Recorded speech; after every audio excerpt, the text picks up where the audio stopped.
On the day of my mother's funeral, my wife was throwing a party at our house with another man. I said nothing. I had already installed hidden cameras. In court, when she asked for half of everything, I handed the judge a recording. When he pressed play, her blood ran cold. I'm glad to have you here. Follow my story until the end and comment the city you are watching from so I can see how far my story has reached. I pulled into my driveway at 9:30 in the evening, exhausted from the longest day of my life. The funeral service had drained every ounce of emotional strength I had left. My mother Eleanor had been my anchor for 60 years, and now she was gone. All I wanted was to collapse into bed and let the grief wash over me in the privacy of my own home. But as I approached my front door, something was wrong. Music. Laughter. The warm glow of lights spilling through the windows told me Hannah was entertaining guests. On the night of my mother's funeral, I stood frozen on my own doorstep, key in hand, trying to process what I was hearing. The sound of clinking glasses mixed with Hannah's distinctive laugh cut through the evening air like a knife. My chest tightened as I slowly turned the key and stepped inside. The living room was filled with people I barely recognized. Hannah's book club friends, neighbors I hadn't spoken to in months, and in the center of it all, a man I'd never seen before. He was tall, maybe in his early 50s, with salt and pepper hair and an expensive suit. He stood too close to my wife, his hand resting casually on her lower back. Hannah spotted me first. Her face shifted from carefree joy to what I can only describe as forced sympathy, but not before I caught that split second of annoyance at my unexpected arrival. "Oh, honey," she said, rushing toward me with arms outstretched. "You're home. How are you holding up?" The concern in her voice felt rehearsed, performed for the audience around us. I glanced over her shoulder at the man in the expensive suit, who was watching our interaction with what looked like amusement. "I'm tired," I said simply, because I didn't trust myself to say more. "Of course you are, sweetheart." Hannah's hand touched my arm, but there was no warmth in it. "I thought it would be good to have some friends over. You know, to lift the spirits. Death is so depressing, and I felt like we needed some positive energy in the house." Positive energy. On the night I buried my mother. "Everyone," Hannah announced to the room.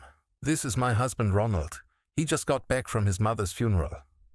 A collective murmur of sympathy rippled through the group, but I could see it in their eyes. They were uncomfortable.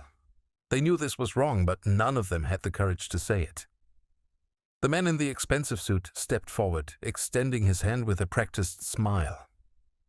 "I'm so sorry for your loss, Ronald. I'm Mark Davidson. Hannah's told me so much about you." His grip was firm, confident. The kind of handshake that belonged to a man who was used to getting what he wanted. But what struck me wasn't his confidence. It was the way Hannah's face lit up when he said her name, and how quickly she looked away when she realized I was watching. "Mark's been such a comfort to me during this difficult time," Hannah said, her voice taking on that syrupy, sweet tone she used when she was lying. "He lost his own mother last year, so he really understands what we're going through." We, as if she had lost anything.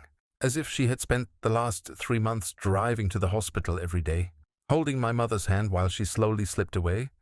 As if she had been the one to make the impossible decisions about end-of-life care. I excused myself and walked upstairs, my legs feeling heavy with each step. From the bedroom window I could see into the backyard where more people had gathered around our patio table. Hannah had set out the good china, the plates that belonged to my mother that we'd brought back from her house just 2 days ago. They were eating off my dead mother's dishes while celebrating God knows what. I sat on the edge of my bed, still wearing the black suit I'd worn to say goodbye to the woman who raised me, and listened to my wife's laughter floating up through the floorboards. There was something different about that laugh, something I'd never heard before in our 12 years of marriage. It was free, uninhibited, like the sound of someone who had been holding their breath and could finally exhale. At 11:15 I heard cars starting up in the driveway, voices calling out their goodbyes, promises to get together soon.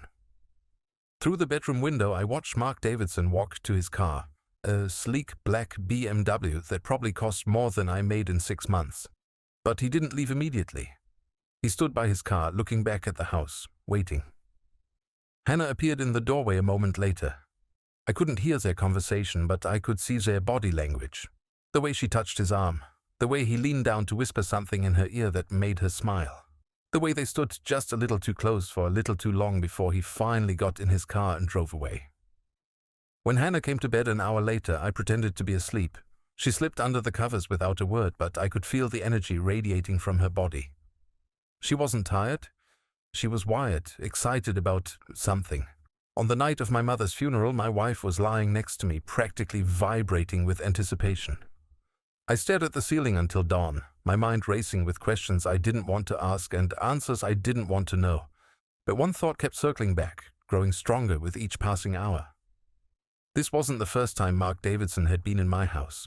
The way he moved through the rooms, the casual familiarity with which he helped himself to drinks from our bar, the ease with which Hannah had introduced him to her friends. This was a man who belonged here. And if that was true, then everything I thought I knew about my marriage was a lie. By the time the sun came up, I had made a decision. I wasn't going to confront Hannah. I wasn't going to demand answers or threaten divorce or do any of the things a betrayed husband was supposed to do. Instead, I was going to watch. I was going to wait, and I was going to find out exactly what my wife had been hiding from me. The next morning, while Hannah slept in after her party, I drove to the electronics store downtown and bought 4 small security cameras with motion detection and audio recording capabilities. The salesman assured me they were virtually invisible once installed and could be monitored remotely from my phone. When I returned home, Hannah was in the shower. I had maybe 15 minutes before she came downstairs expecting breakfast and sympathy for her imaginary hangover. I worked quickly, installing cameras in the living room, kitchen, hallway, and her home office. Each one perfectly positioned to capture not just images, but conversations, movements, the subtle interactions that would tell me who my wife really was when she thought no one was watching.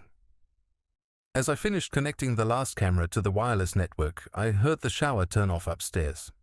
Hannah would be down soon, ready to play the role of the grieving daughter-in-law, the supportive wife helping her husband through his darkest hour. But now I would see her when the mask came off. I deleted the purchase history from my phone and threw away the packaging from the cameras. Then I went to the kitchen and started making coffee, just like I did every morning. Just like the devoted husband I had always been. But something fundamental had shifted inside me during that long, sleepless night. The man who had left for his mother's funeral yesterday morning was gone, buried alongside Eleanor in that cold cemetery plot. The man who remained was someone new, someone willing to be patient, to plan, to wait for the perfect moment to discover the truth. And as Hannah's footsteps echoed on the stairs above me, I smiled for the first time in weeks, because I finally had a purpose again. I was going to find out who Mark Davidson really was and exactly how long my wife had been lying to me. The coffee finished brewing just as Hannah entered the kitchen, wrapped in her silk robe, hair still damp from the shower. She looked beautiful, as she always did, but for the first time in 12 years, her beauty left me completely cold. "Good morning, sweetheart," she said, kissing my cheek. "How did you sleep?" "Like the dead," I replied, pouring her coffee into the mug that had been my mother's favorite. Hannah didn't even notice the irony. 3 weeks had passed since the funeral, and the cameras had become my silent companions, watching when I couldn't, recording when I wasn't there. Every morning after Hannah left for her yoga class, at 10 I would review the footage from the previous day. What I discovered was far worse than I had imagined.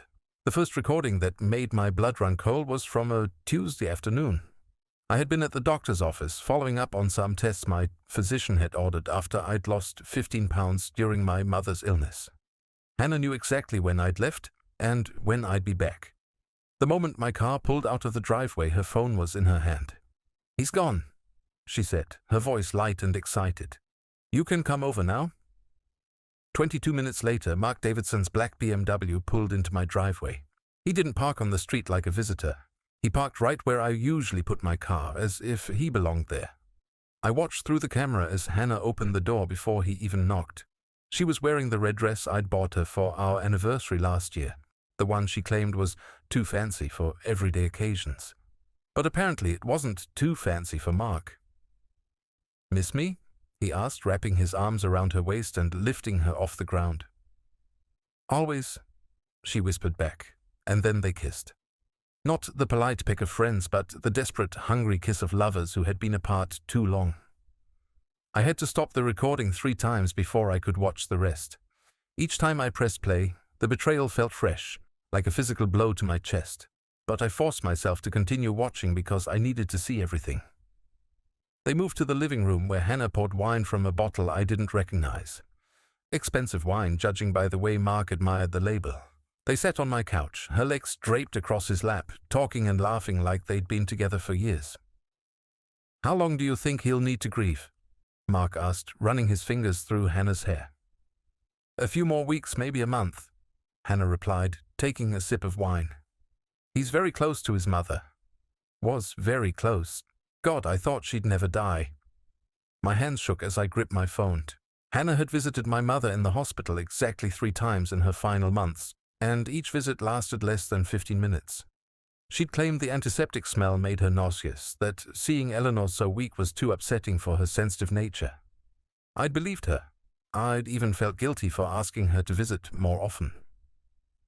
"Poor Ronald," Mark said, but his tone was mocking rather than sympathetic. "Still has no idea what's going on right under his nose." "He's completely clueless," Hannah agreed. "Yesterday he thanked me for being so supportive during this difficult time. If he only knew how supportive I've been to you." They both laughed at that, a shared joke at my expense. I wanted to throw the phone across the room, but I forced myself to keep watching. "When are you going to tell him?" Mark asked. Hannah was quiet for a moment, swirling her wine thoughtfully. "Soon. I'm just waiting for the right moment. He needs to process his grief first, and then I'll sit him down and explain that our marriage has run its course, that we've grown in different directions. All that therapeutic nonsense that makes divorce sound like personal growth instead of what it really is." "And he'll just accept that?" "Ronald's always been passive. He doesn't fight for anything. He'll probably be relieved, honestly. I haven't exactly been hiding my disinterest in this marriage lately." That was true. Over the past year, Hannah had become increasingly distant. Fewer conversations over dinner, separate bedrooms citing my snoring, declined invitations to events she used to enjoy. I'd attributed it to stress from her job, the natural ebb and flow of a long marriage, the approaching reality of my mother's declining health.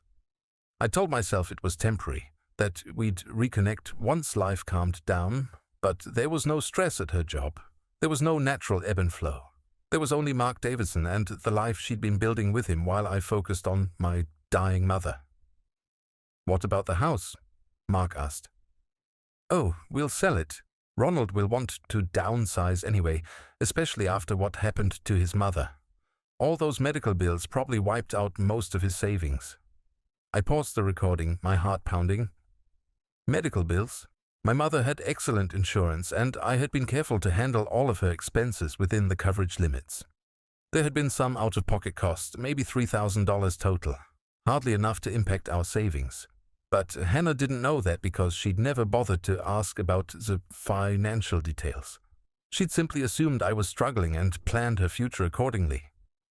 I resumed the recording, dreading what else I might hear. "We could get something in the hills," Hannah continued.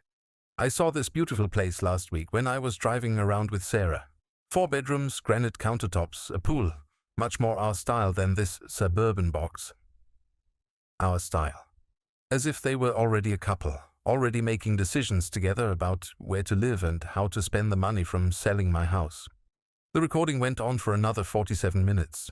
They talked about vacation plans for the summer, restaurants they wanted to try, couples they hoped to socialize with once their relationship was public. They talked about everything except the man whose life they were casually dismantling. But the most chilling moment came near the end when Mark checked his watch and said he needed to leave before I returned. "Same time Thursday?" he asked, kissing her goodbye. "Actually, Ronald has a dentist appointment Thursday afternoon. We could have the whole evening." "Perfect. I'll bring dinner from that Italian place you love." They had my schedule memorized. They knew my appointments, my routines, my habits well enough to plan their affair around them. This wasn't a recent development or a moment of weakness. This was a calculated, long-term deception that had been going on for months, maybe longer. After reviewing that recording, I started paying closer attention to the patterns. Mark visited on average 3 times per week, always when I was away from the house for extended periods. He had a key to the back door, which explained how he'd been able to come and go without neighbors noticing. Hannah had given him access to my home, my sanctuary, the place where I'd grieved for my mother and worried about our marriage and never suspected that my wife was entertaining another man in my absence. The emotional recordings were bad enough, but the financial ones nearly sent me to the hospital. On a Friday afternoon, while I was visiting Eleanor's grave and bringing fresh flowers, Hannah was on the phone with someone discussing joint bank accounts and investment portfolios. "No, he doesn't pay attention to the statements," she was saying. "Ronald leaves all the financial management to me. He just assumes everything is fine." This was true. I'd always trusted Hannah to handle our household finances. She had an accounting background and seemed to enjoy managing budgets and investments. Every month she'd give me a summary of our financial position, and I'd nod approvingly and thank her for taking care of such tedious details. "The checking account has about 12,000 and there's maybe 45,000 in the retirement accounts," she continued, "plus whatever equity we have in the house." I nearly dropped my phone. We had closer to 90,000 in retirement savings, and the house was almost paid off. Hannah was either grossly mistaken about our financial position or she was deliberately understating our assets. Given everything else I discovered, I suspected the latter. "What about life insurance?" the voice on the other end asked. 200,000 through his work, but that's only if something happens while he's still employed. He's been talking about early retirement, which would complicate things." Early retirement. I'd mentioned it exactly once in passing after a particularly stressful day at the office.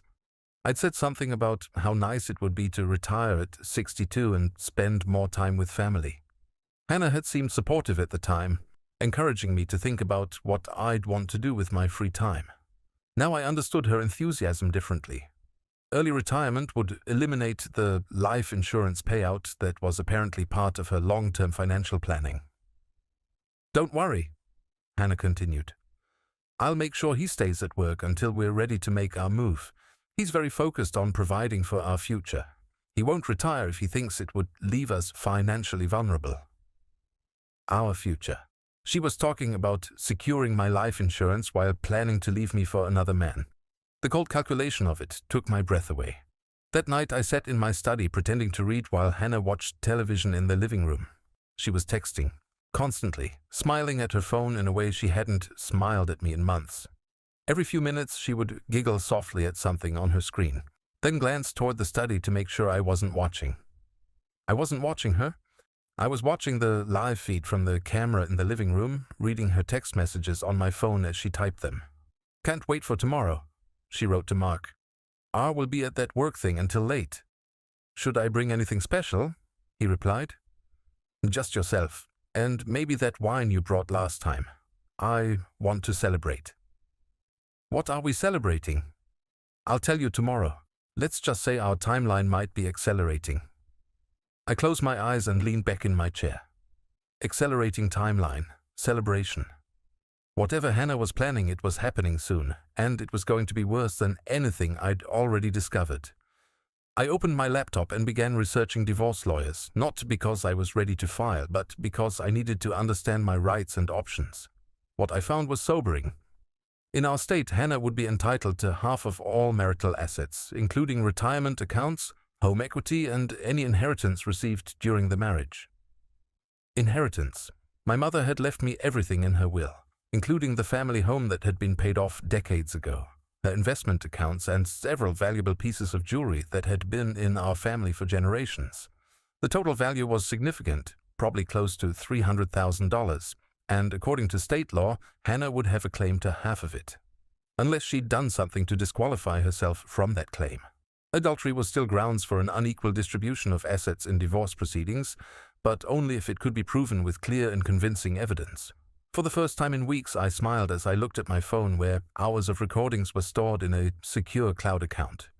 Clear and convincing evidence was exactly what I had, and more was being recorded every day. I just needed to be patient a little longer. Let Hannah and Mark continue their affair. Let them make their plans. Let them celebrate whatever timeline they were accelerating. Because when the time came for them to make their move, I would be ready with evidence they never imagined existed. The hunter had become the hunted, and they didn't even know they were being watched. The call came on a Wednesday morning while I was reviewing security footage from the previous day. Hannah had left early for what she claimed was a doctor's appointment, but the cameras showed her spending 2 hours at Mark's apartment complex instead. I was so focused on documenting her lies that I almost didn't answer when my phone rang. "Mr. Holloway, this is Patricia Morse from Morse, Anderson and Associates. I was your mother's attorney." My stomach tightened. I'd been expecting this call for weeks, but somehow it still caught me off guard. "Yes, Miss Morse. Thank you for calling." "I'm sorry for your loss, Mr. Holloway. Your mother was a remarkable woman. I have her will ready for probate, and there are some matters we need to discuss in person. Would you be available to come in this afternoon?" I glanced at my calendar. Hannah wouldn't be home until evening, which meant I could meet with the attorney and review the inheritance details without her immediately demanding information she had no right to possess. 2 o'clock would work, I said. "Perfect. And, Mr. Holloway, you might want to bring a financial advisor with you.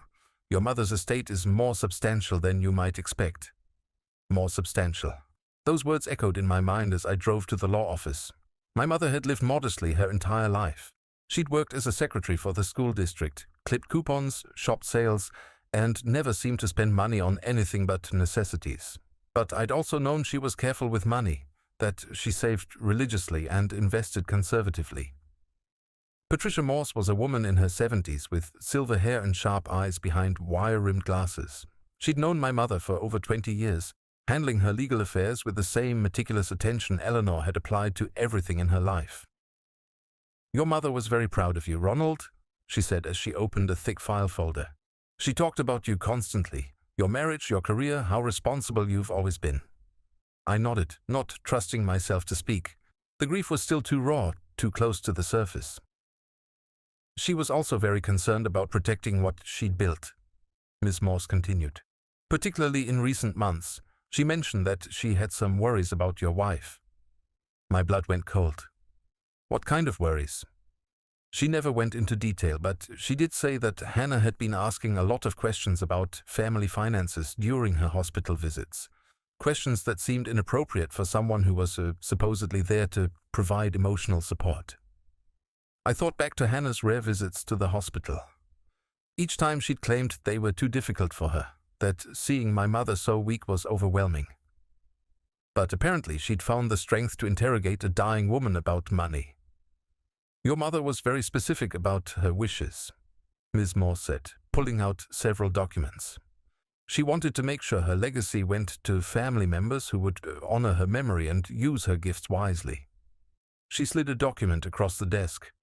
"This is the will, but there are some additional provisions that might surprise you." I scanned the first page, expecting to see the house and a modest savings account. Instead, I found myself looking at assets totaling over $800,000. $800,000? I whispered. "Your mother was an excellent investor, Ronald. She started buying blue-chip dividend stocks in the 1970s and never sold a single share. She also inherited some property from her own parents that has appreciated significantly over the decades." I stared at the numbers, trying to process what I was seeing. The house was worth $250,000. Stock portfolios totaling $430,000. A rental property in the next county worth $120,000. And various other assets including savings accounts, bonds, and valuable jewelry. "There's more," Ms. Morse said gently. "Your mother was very concerned about protecting this inheritance from potential marital claims. She specifically structured her bequests to you as separate property, not marital property." "What does that mean?"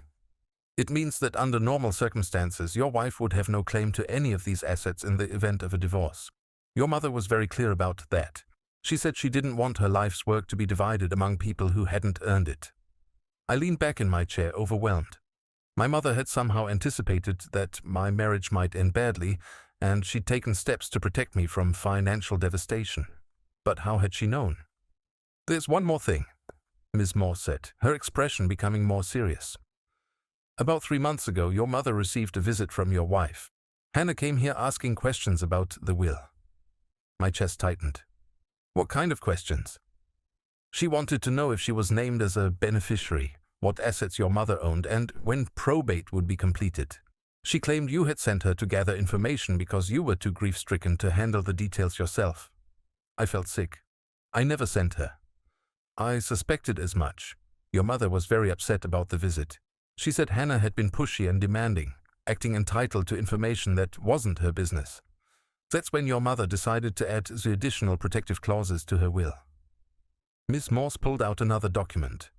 She also decided to add this codicil, which specifically states that if you predecease her or if your marriage ends within 2 years of her death, the entire estate goes into a trust with you as the sole beneficiary. Hannah would receive nothing, regardless of circumstances. 2 years. My mother had been protecting me from a divorce she somehow sensed was coming, and she'd given me a timeline to work within. If Hannah left me within the next 18 months, she would lose any potential claim to the inheritance.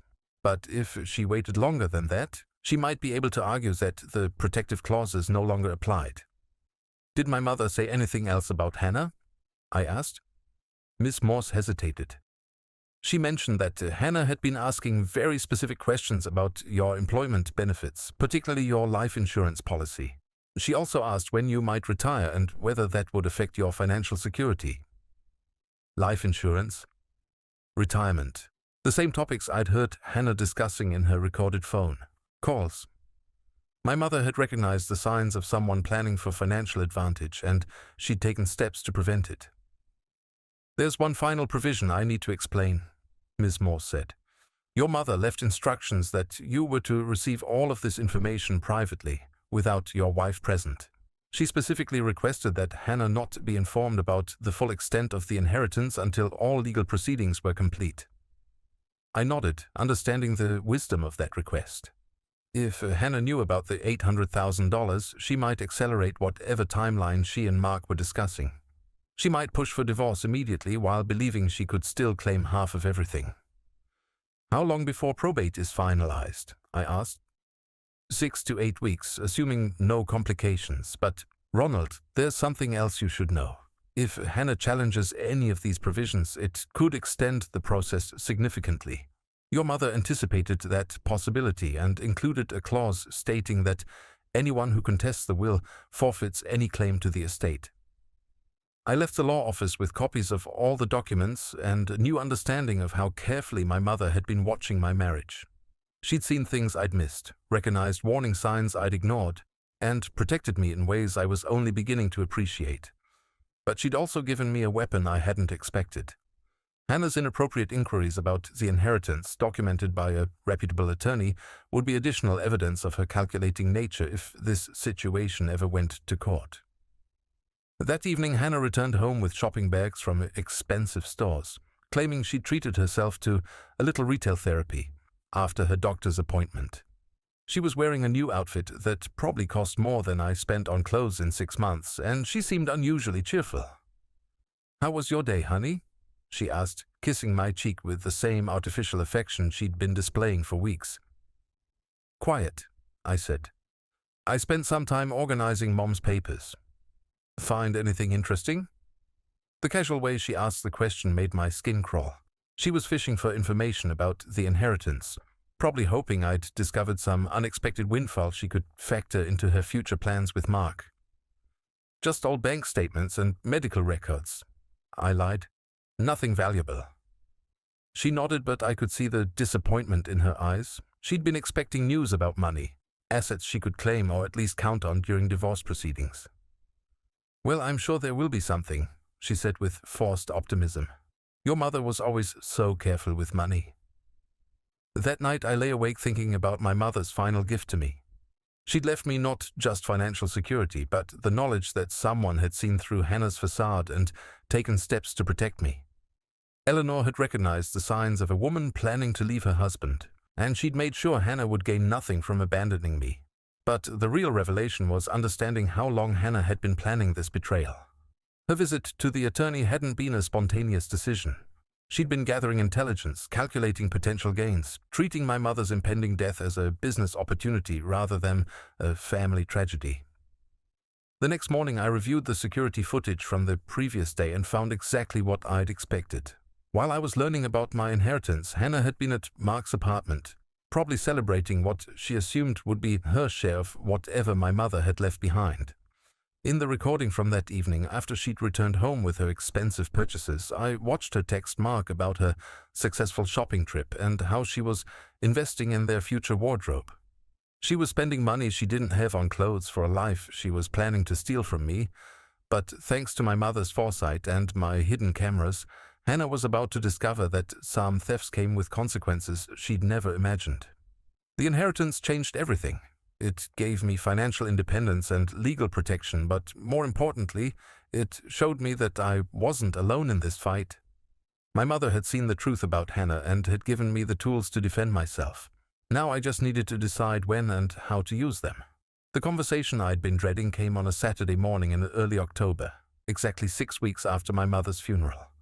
Hannah had been unusually attentive all week, making my favorite meals, asking about my day, even suggesting we take a weekend trip together. I should have recognized it as the behavior of someone preparing to deliver devastating news, but I was too focused on monitoring her secret life to pay attention to her public performance. She waited until I was settled in my study with my morning coffee, surrounded by the familiar comfort of my books and papers. It was a calculated choice of location. The study was my sanctuary, the place where I felt most secure, which would make her announcement that much more jarring. "Ronald, honey, we need to talk." The tone was gentle but serious, the voice of someone about to discuss something life-changing. I looked up from the newspaper I'd been pretending to read while actually reviewing security footage on my phone. "Of course," I said, setting down my coffee cup. "What's on your mind?" Hannah perched on the edge of the leather chair across from my desk, her hands folded in her lap like a child about to confess to breaking something valuable. But there was nothing childlike about the calculation behind her eyes. "I've been doing a lot of thinking lately," she began. "About us, about our marriage, about where we're headed." I nodded encouragingly, playing the role of the unsuspecting husband while my heart pounded with anticipation. This was the moment I'd been preparing for, the confrontation that would set everything in motion. "I think we need to be honest about what's happened between us," she continued. "We've grown apart, Ronald. We want different things. We've become different people." "Different how?" I asked, so I knew exactly what she meant. She'd become someone who could lie to my face while planning my destruction, and I'd become someone who documented her betrayals while planning my defense. "You're so focused on the past," she said, her voice taking on that therapeutic tone she used when she wanted to sound wise and insightful. "Your mother's death has made you even more withdrawn than usual. You spend all your time grieving instead of looking toward the future." The audacity of using my grief over my mother's death as justification for her affair took my breath away. I gripped my coffee cup to keep my hands from shaking with rage. "And what future are you looking toward?" I asked carefully. "A different one than what we have now," she said. "Ronald, I want a divorce." There it was. The words hung in the air between us like a blade waiting to fall. I stared at her for a long moment, letting the silence stretch until she began to fidget uncomfortably. "A divorce," I repeated slowly, as if the concept were foreign to me. "I know this is shocking," she said, rushing to fill the silence. "But I've been thinking about this for months. We're not happy, Ronald. When was the last time we laughed together? When did we last have a real conversation about anything meaningful? When was the last time you weren't planning to leave me?" I thought but didn't say. Instead, I asked, "Is there someone else?" The question hit her like a physical blow. She blinked rapidly, her carefully rehearsed speech momentarily derailed by my directness. "That's not what this is about," she said finally. "This is about us, about the fact that we've become strangers living in the same house." "But is there someone else?" I pressed. "Ronald, please don't make this harder than it has to be." "That's not an answer." She sighed dramatically, as if I were being unnecessarily difficult. "No, there's no one else. This decision is about our relationship, not about another person." The lie came so easily, so convincingly, that I almost admired her skill. If I hadn't spent weeks watching her with Mark Davidson, if I hadn't heard her plan our divorce while celebrating with her lover, I might have believed her. "I see," I said. "And you've thought this through completely." You're sure this is what you want? I'm sure. Her relief was palpable. She'd expected me to fight, to plead, to make emotional arguments for saving our marriage. Instead, I was giving her exactly what she wanted with minimal resistance. Then I suppose we should discuss the practical matters, I said, as if we were talking about refinancing the mortgage instead of ending 12 years of marriage. Hannah's face brightened. She pulled out a manila folder he hadn't noticed her carrying, obviously prepared for this conversation to go smoothly. I've already spoken to an attorney, she said, opening the folder to reveal several typed pages. Just to understand our options. I want this to be fair for both of us. Fair. The word tasted bitter in my mouth as I watched her spread the documents across my desk. She'd been planning this divorce while I grieved my mother, consulting lawyers while I trusted her to handle our finances, preparing legal strategies while I believed in our marriage. What does fair look like to you? I asked. Well, obviously we'll split everything equally, she said, pointing to a list she'd prepared. The house, our savings accounts, retirement funds, your mother's inheritance once that's settled. My mother's inheritance. There it was, the real reason for her timing. She'd been waiting for Eleanor to die so she could claim half of everything, including assets that would never legally belong to her. That seems reasonable, I said, scanning her list with feigned interest. She'd estimated our total assets at approximately $400,000. Not including the inheritance she assumed would add significantly to that total. I'm glad you're being so mature about this, she said, her relief obvious. I was worried you might try to make things difficult. Why would I make things difficult? If you're unhappy, if you want to leave, then leaving is probably the best thing for both of us. She blinked, clearly surprised by my reasonable response. She'd prepared for arguments, tears, desperate attempts to save the marriage. Instead, I was handling her betrayal with the same calm efficiency I brought to business negotiations. There is one thing I'd like to ask, I said, leaning back in my chair. Why now? What changed? I told you, we've grown apart. No, I mean why this specific moment? Why not 6 months ago? Why not wait until next year? She hesitated, probably trying to think of an explanation that didn't involve Mark Davidson's timeline for their relationship. Your mother's death made me realize how short life is, she said finally, how important it is not to waste time being unhappy. Another lie, but this one particularly cruel. She was using Eleanor's death as cover for a betrayal she'd been planning long before my mother became ill. I understand, I said. Life is indeed short, too short to spend it with people who don't value what you have to offer. Hannah nodded enthusiastically, missing the double meaning entirely. Exactly. I knew you would understand once you thought about it rationally. Oh, I've been thinking about it very rationally, I assured her. In fact, I've been thinking about a lot of things lately. About trust, about loyalty, about what marriage really means. Something in my tone made her pause. For a moment I saw uncertainty flicker across her face as if she sensed an undercurrent she couldn't identify. Ronald, I hope you know this isn't easy for me either, she said. I do care about you. I want us both to be happy. I'm sure you do, I replied. And I want the same thing.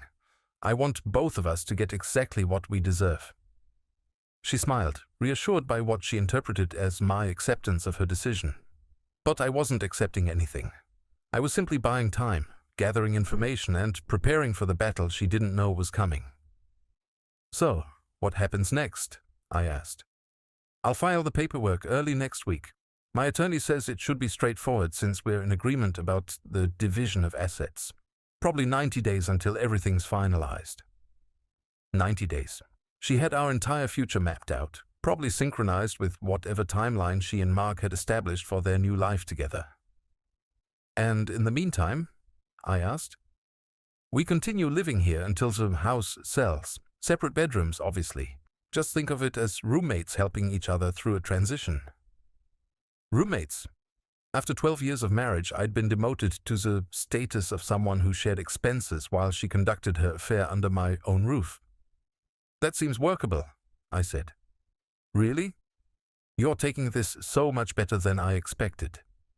Hannah, if you're not happy here, if you've found something better elsewhere, then staying would just be prolonging everyone's misery. The phrase "found something better elsewhere" made her freeze. For a split second, panic flashed across her face, as if she thought I might know about Mark. But then she relaxed, probably assuming I was speaking generally about her future prospects. "Thank you for understanding," she said, gathering up her papers. "I know this is hard, but I really think it's for the best." After she left the study, I sat alone with my coffee and thought about the performance I'd just witnessed. Hannah had delivered her divorce demand with the confidence of someone who believed she held all the cards.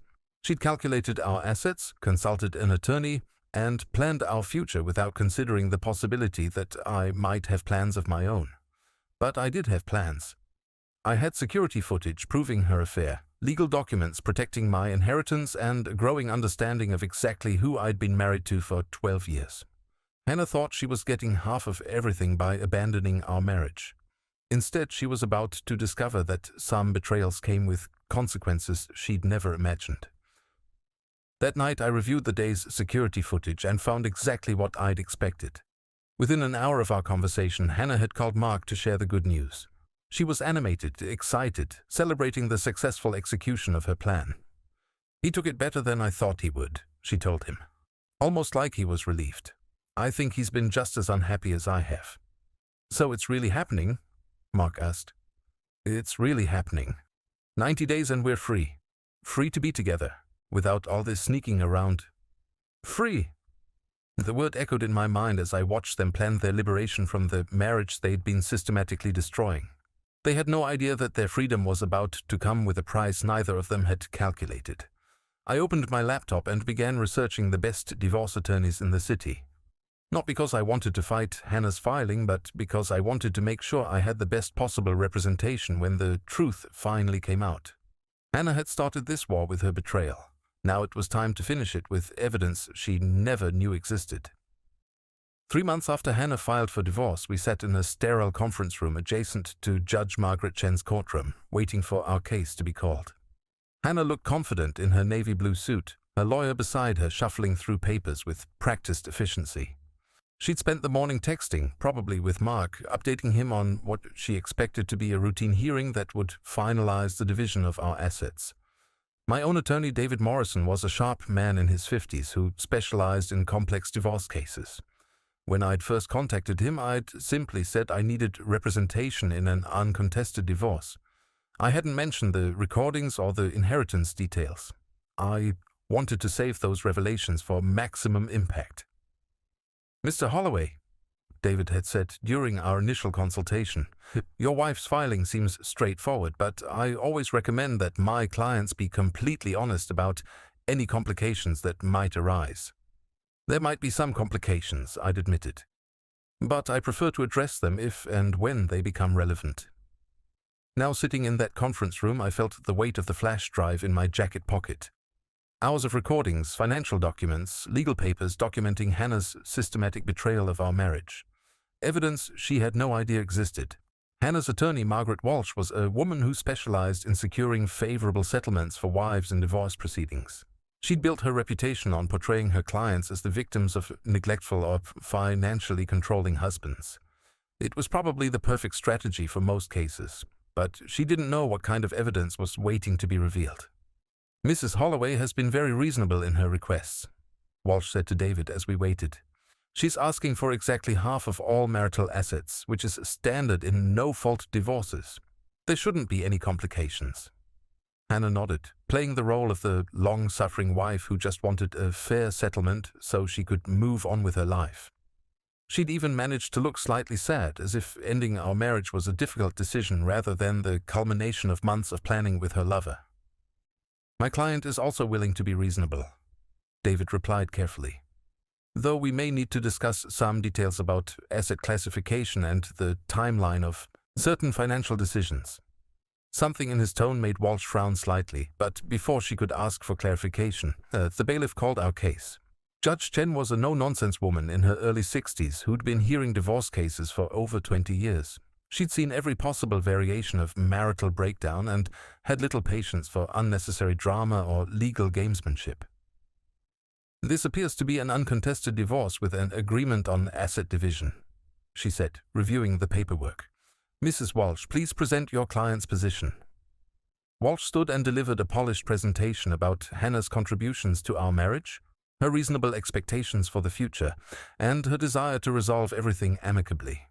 She painted a picture of a woman who'd supported her husband through difficult times and now deserved her fair share of what they'd built together.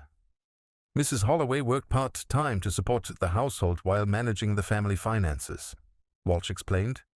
She was particularly supportive during Mr. Holloway's mother's recent illness and death, providing emotional care while he focused on his career.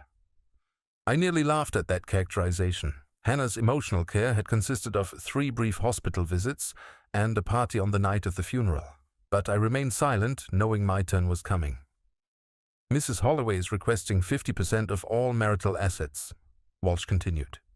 This includes the family home, retirement accounts, savings, and any inheritance received during the marriage. The total value is approximately $400,000, plus whatever amount comes from the recent inheritance from Mr. Holloway's mother. Judge Chen nodded and turned to David. Mr. Morrison, does your client contest any of these claims? David stood, his expression calm but determined. Your Honor, my client does not contest the divorce itself, but there are significant issues with Mrs. Holloway's characterization of the marriage and her entitlement to certain assets. Hannah shifted uncomfortably in her chair. This wasn't part of her script. What kind of issues? Judge Chen asked. Issues related to marital conduct that may affect asset distribution, Your Honor, and issues related to the classification of inherited property under state law. Walsh stood quickly. Your Honor, this is the first we are hearing of any contested issues. Mr. Morrison's client agreed to an amicable settlement. My client agreed to a fair settlement, David corrected. But fairness depends on all parties being honest about their conduct during the marriage.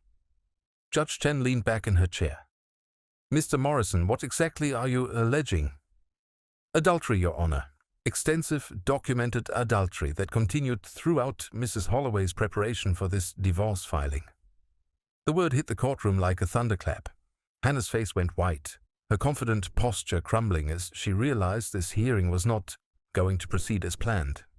That's a serious allegation, Judge Chen said. Do you have evidence to support it? David reached for his briefcase and pulled out a thick folder. Extensive evidence, Your Honor. Security camera footage, recorded conversations, documented meetings between Mrs. Holloway and her paramour dating back over 6 months. Hannah turned to look at me for the first time since we'd entered the courtroom. Her eyes were wide with shock and growing fear. She was beginning to understand that her carefully planned betrayal had been discovered and documented. Walsh recovered quickly from her surprise. Your Honor, even if these allegations are true, adultery doesn't automatically disqualify a spouse from marital property in this state. That's correct, Judge Chen agreed. But it can be a factor in determining an equitable distribution, particularly if there's evidence of financial misconduct or attempts to conceal assets in preparation for divorce. David smiled slightly. That's exactly what we're alleging, Your Honor. Mrs. Holloway has been systematically deceiving her husband about their financial position while planning to leave him for another man. What kind of deception? The judge asked. Mrs. Holloway told her paramour that their marital assets totaled approximately $400,000. In reality, the amount is significantly higher. She also made false statements about her husband's employment benefits and retirement plans, apparently as part of calculating what she would gain from the marriage ending. I watched Hannah's face as David spoke. She was realizing that her private conversations with Mark had somehow been recorded, that her secret planning had been exposed. But she didn't know how extensive the evidence was. Additionally, David continued, Mrs. Holloway visited the attorney handling Mr. Holloway's mother's estate, attempting to gather information about the inheritance without her husband's knowledge or consent. She made false claims about being authorized to collect this information. Judge Chen frowned. Mrs. Walsh, how do you respond to these allegations? Walsh looked flustered, clearly unprepared for this turn of events. She huddled quickly with Hannah, whose whispered responses were obviously not providing the answers she needed. Your Honor, we'd need to review any alleged evidence before responding substantively, Walsh said finally. Mr. Morrison, are you prepared to present this evidence today? Yes, Your Honor. David pulled the flash drive from his folder. We have audio recordings, video footage, and documentation spanning several months. We also have testimony from Mrs. Eleanor Holloway's attorney regarding Mrs. Holloway's inappropriate inquiries about the inheritance. Judge Chen studied the flash drive as if it were a piece of evidence in a murder trial rather than a divorce proceeding. This is highly unusual. Mrs. Walsh, did your client disclose any of this conduct to you when she filed for divorce? No, Your Honor, she did not. Hannah was staring at the flash drive like it was a bomb about to explode, which in a sense it was. Your Honor, David said, before we proceed with reviewing the evidence, there's another matter that affects asset distribution. Mr. Holloway's inheritance from his mother includes specific provisions designed to protect those assets from marital claims. He pulled out another set of documents. The deceased specifically structured the inheritance to ensure that it would remain separate property, not subject to division in divorce proceedings. She also included provisions that would forfeit any claims if the marriage ended within 2 years of her death due to adultery or abandonment. Hannah made a small choking sound. She was beginning to understand that her mother-in-law had somehow anticipated this situation and taken steps to protect me from exactly what she was trying to do. Judge Chen took the inheritance documents and read them carefully. This is very thorough estate planning. And you're saying Mrs. Eleanor Holloway suspected her daughter-in-law might try to leave her son for financial gain? The evidence suggests she had concerns about Mrs. Holloway's motivations, yes.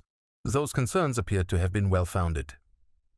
Walsh tried one more time to regain control of the situation. Your Honor, we object to this ambush approach.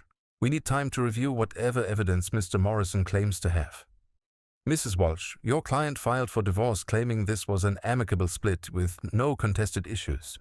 If there are contested issues, we need to address them before finalizing any settlement. Judge Chen looked directly at Hannah. Mrs. Holloway, did you engage in an extramarital affair during your marriage? Hannah's mouth opened and closed silently. She looked at Walsh for guidance, but her attorney was obviously out of her depth. Your Honor, Walsh said desperately, I need to consult with my client privately before she answers any questions. Of course. We'll take a 15-minute recess. When we return, I want to review Mr. Morrison's evidence, and I want honest answers from both parties about what's really been happening in this marriage.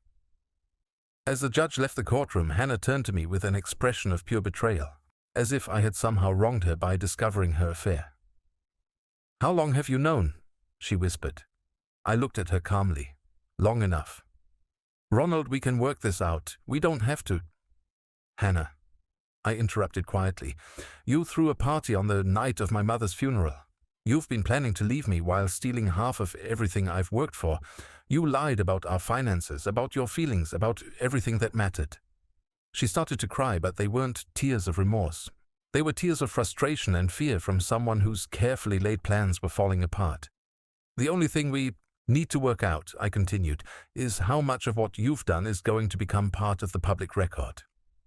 When court resumed, Judge Chen was going to hear evidence that would destroy Hannah's claims to any marital property and expose the calculating nature of her betrayal. The flash drive in David's hand contained enough proof to ensure that Hannah's attempt to profit from abandoning our marriage would fail completely. For the first time in months, I felt something approaching peace. The truth was finally going to be told. When we returned to the courtroom after the recess, Hannah looked like a different person. The confident woman who'd walked in expecting to claim half of everything had been replaced by someone who understood that her carefully constructed lies were about to be exposed to a judge who had no tolerance for deception. Judge Chen settled behind her bench and looked directly at my attorney. Mr. Morrison, I'm ready to review your evidence. David connected his laptop to the courtroom's display system and inserted the flash drive. Your Honor, what you are about to see and hear represents months of documented adultery and financial deception. The first recording filled the courtroom. Hannah's voice, clear and unmistakable, telling Mark Davidson that her husband was completely clueless and that she was just waiting for the right moment to divorce me. Her laughter as she mocked my grief over my mother's death echoed off the courtroom walls. I watched Hannah's face as she heard her own words played back. She closed her eyes, her hands clenched in her lap, probably hoping this was some kind of nightmare she could wake up from. The recording continued with their discussion of our house, their plans to buy something more their style with the money from selling my home, and Hannah's casual dismissal of the man she'd promised to love and honor until death do us part. Judge Chen's expression grew more severe with each revelation. When the recording reached Hannah's comment about my mother taking too long to die, the judge actually winced. "That's enough of that segment," Judge Chen said. "What else do you have?" David switched to video footage. The screen showed Hannah opening our front door to Mark Davidson while I was at my mother's funeral. The timestamp proved she'd been entertaining her lover while I was laying my mother to rest. "This is from the day of Mrs. Eleanor Holloway's funeral," David explained. "As you can see, Mrs. Holloway was hosting her paramour in the marital home during her husband's time of grief." Walsh tried to object. "Your Honor, the privacy violations involved in obtaining this evidence were completely legal," Judge Chen interrupted. "Mr. Holloway was recording activities in his own home. Continue, Mr. Morrison." The evidence continued for nearly an hour. Recordings of Hannah planning our divorce while celebrating with Mark. Video of their intimate moments in my living room. Audio of her phone conversations discussing my life insurance benefits and retirement plans as if they were assets in a business deal rather than the security of a man she'd promised to love. But the most damaging evidence came from the recordings of Hannah's calls to Mark about the inheritance. Her voice calculating and cold, discussing how much money she expected to gain from my mother's death and how to maximize her claims during divorce proceedings. "As you can hear, Your Honor," David said, "Mrs. Holloway was treating her husband's grief and her mother-in-law's death as financial opportunities rather than family tragedies." Judge Chen had heard enough. "Mrs. Walsh, does your client wish to contest the authenticity of any of this evidence?" Walsh looked at Hannah, who slowly shook her head. There was no point in denying what was clearly her voice, her image, her words planning the systematic destruction of our marriage. "No, Your Honor," Walsh said quietly. "Mrs. Holloway," Judge Chen said, addressing Hannah directly, "do you have anything to say in response to this evidence?" Hannah started to stand, then seemed to think better of it. When she spoke, her voice was barely above a whisper. "I made mistakes, I was unhappy, and I made very poor choices." "Poor choices," the judge repeated. "Mrs. Holloway, what I've seen here isn't poor judgment. This is calculated deception, financial manipulation, and a complete betrayal of marital vows. You were planning to profit from your husband's mother's death while mocking his grief." Hannah began crying again, but Judge Chen showed no sympathy. "Mr. Morrison, you mentioned additional evidence regarding the inheritance?" David presented the documents from my mother's attorney, including Patricia Morse's written statement about Hannah's inappropriate visit and her attempt to gain unauthorized information about the estate. Mrs. Eleanor Holloway was so concerned about her daughter-in-law's behavior that she specifically structured her will to protect her son from exactly this situation, David explained. She included provisions that would forfeit any marital claims if the marriage ended within 2 years of her death due to adultery or abandonment. Judge Chen reviewed the inheritance documents carefully. "This is remarkably prescient estate planning. Mrs. Holloway clearly understood her daughter-in-law's character better than her son did." I felt a pang of sadness at that observation, but also gratitude. My mother had protected me in ways I was only beginning to appreciate. "Based on the evidence presented," Judge Chen continued, "I'm ruling that Mrs. Hannah Holloway has forfeited any claim to marital property through her conduct. The adultery is clearly documented and ongoing. The financial deception demonstrates bad faith in the divorce proceedings, and the inheritance is properly classified as separate property under the terms of the will." Hannah's sob echoed through the courtroom. Her attorney put a consoling hand on her shoulder, but there was nothing Walsh could do to salvage this disaster. "Mrs. Holloway will receive no portion of the marital home, no portion of retirement accounts, and no portion of the inheritance. She's entitled to her personal belongings and any assets she brought to the marriage independently." "Your Honor," Walsh tried one last time, "my client contributed to the household for 12 years. Surely she's entitled to some compensation." "Your client contributed adultery and deception," Judge Chen interrupted. "She systematically planned to defraud her husband while mocking his family tragedies. In my courtroom, such behavior results in forfeiture of marital rights." The judge looked at Hannah one final time. "Mrs. Holloway, your conduct in this matter has been appalling. You treated your marriage like a business transaction, and your husband's grief like a profit opportunity. You will leave this marriage with exactly what you deserve, nothing." The gavel came down with finality that seemed to echo forever. As we left the courtroom, Hannah tried to approach me one last time. "Ronald, please, we can talk about this. I know I made mistakes, but—" "Hannah," I said quietly, "you didn't make mistakes. You made choices. You chose to betray our marriage, you chose to mock my mother's death, and you chose to try to steal what wasn't yours. Now you have to live with the consequences of those choices." Her face crumpled, but I felt no satisfaction in her pain. I felt nothing at all. 6 weeks later, I stood in my kitchen making coffee in the early morning silence. The house was mine now, officially and completely. Hannah had moved out immediately after the court hearing, taking only her clothes and personal items. She'd left no forwarding address, and I hadn't asked for one. The inheritance from my mother had been finalized, adding $800,000 to my assets along with a rental property that provided monthly income. I was financially secure in ways I'd never imagined possible, but more importantly, I was free from the weight of deception that had nearly crushed me. I'd heard through mutual acquaintances that Hannah's relationship with Mark Davidson had ended badly within a month of our divorce. Apparently, Mark had been less interested in her company once she had no money to bring to the relationship. The woman who'd calculated every aspect of her betrayal had failed to calculate the loyalty of a man who'd helped her cheat. My phone buzzed with a text from my neighbor, Mrs. Patterson, who'd become an unexpected friend during the months of upheaval. "Coffee this afternoon? I made that apple cake you liked." I smiled as I typed back my acceptance. Mrs. Patterson was a widow in her 70s who'd recognized the signs of a man rebuilding his life. She'd offered friendship without judgment and companionship without complications. As I sat on my back porch with my morning coffee, I thought about the journey from that terrible night when I'd found Hannah celebrating on my mother's funeral day to this peaceful morning in my own home.